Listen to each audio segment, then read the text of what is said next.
Ritesh Kotak, he's a tech and cybersecurity expert. Ritesh, great to see you on this Tuesday. Your takeaways from what this actually means here regarding TikTok and its footprint in Canada and its interaction with young people. So the privacy commissioner was very clear that what they wanted to see was more age verification and access to privacy information. And they stated that TikTok has been complying. And I think one of the big issues here is when it comes to age verification, ensuring that content is safely pushed to minors, that we do that in a safe way.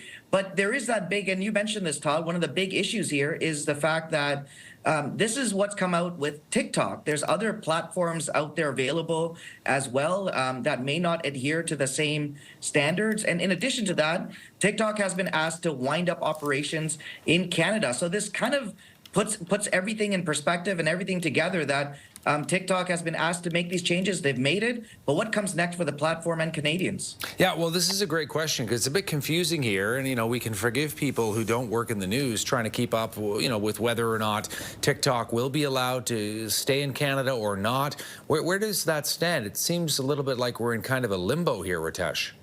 We're definitely in a limbo, and we haven't had a clear answer from the federal government on what they want to do. Clearly, there's still operations.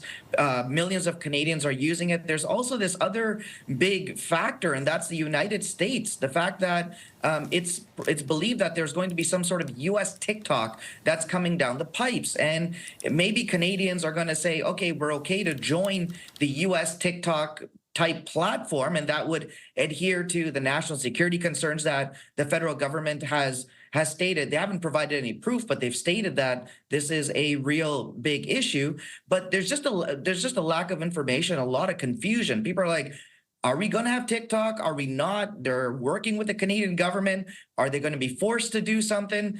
It's just a big question right now that we just don't have clarity on. Good to see you, my friend, and appreciate you taking time for CTV as always. Thank you so much for having me. Ritesh Kotak, tech and cybersecurity expert.